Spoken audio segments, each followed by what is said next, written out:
الطبيب اللي كان تما يعني جارو بداو تيقلبوه لقاو بانه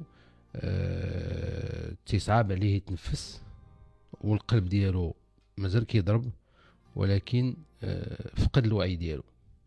عيطوا لسيارة الإسعاف. ملي جات سيارة الإسعاف بعد 30 دقيقة 30 دقيقة وهما كيحاولوا يخليو القلب ديالو يعني كيضرب، وكيديروا حركات ديال يعطيو التزويد ديالو بالاكسجين من الفم للفم، والحركات ديال واحد المجهود يدوي اللي كيدار اللي كيدير داك الطبيب باش يبقى القلب ديالو كيضرب. ملي جاي سيارة الإسعاف بعد 30 دقيقة غادي يطلعوا للسيارة ما لقاوش فيها الأكسجين.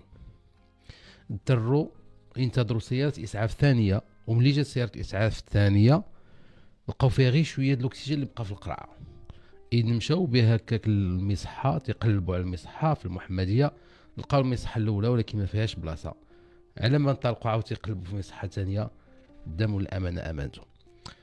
إذا طبعا حنايا مسلمين وتنامنوا بالاجل وتنامنوا بالساعه، وتنقولوا ملي كيجي الانسان الساعه ديالو يعني ما كيستقدم ولا يستاخر، ما كيمكنش هذاك هو الاجل ديالو. ولكن الانسان تيخصو يقوم بالواجب ديالو والعمل ديالو على احسن وجه. كيف يعقل ان سياره الاسعاف تكون غير مزوده بقنينه ديال الاكسجين او قنينتين؟ وهنا فين تنحيي الناس ديال الوقايه المدنيه اللي من بعد تقصي انا بحثت وشفت ولقيت بانه السيارات يستحيل السياره ديال الوقايه المدنيه تكون غير مزوده بقنينه اكسجين وبالمسائل اللي هي ضروريه لتنقل في حاله اسعاف استعجاليه ديال المريض. يعني كاين ضابط ديال الوقايه المدنيه خاص غير السياره تخبشات السياره ديال الوقايه المدنيه تيدير تقرير على الخبشه، يعني ما يمكنش تكون سياره اسعاف بدون. فلهذا سيارة الإسعاف تم سولت وبحثت لقيت بأن سيارة الإسعاف اللي تحركت هي سيارة تبع وزارة الصحة. فمرة أخرى كتبين لنا منظومة الصحة ديالنا بأنها ضعيفة جدا ولا ترقى إلى مستوى الإنسان المغربي والمواطن المغربي. فحرام استخفاف بهذه المسؤولية وبالأمانة اللي معطية للناس اللي مسؤولين على هذا القطاع، ما يكونش عندهم تتبع عن قرب لهاد سيارات الاسعاف، باش حيت تكون شي تدخل سريع جدا في واحد الازمه معينه تكون سياره في المستوى.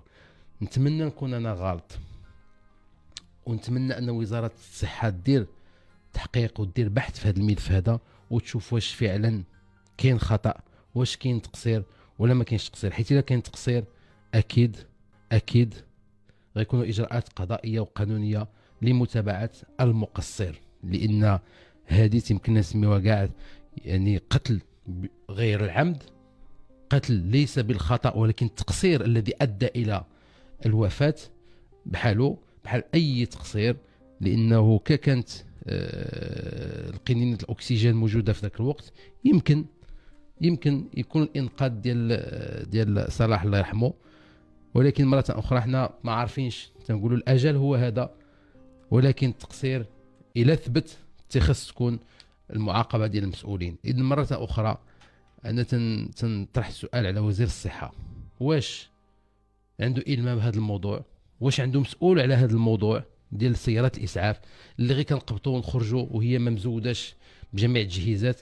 واش كاين مراقبة؟ واش كاين تقارير اللي كدار على الوضعية ديالهم، على الحالة ديالهم؟ واش كاينه هناك جودة؟ واش السيارات مزيانين؟ واش غنديوها غير بالسيارات الفخمة ديال المسؤولين وكنساو سيارات الإسعاف اللي غادي تنقذ حياة ديال المواطن؟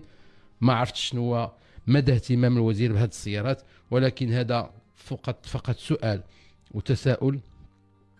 لعل الله يثير الانتباه ديال الوزير الصحة باش يهتم بهذا الموضوع ويشوف عن قرب اشنو كيدار في هذا الموضوع.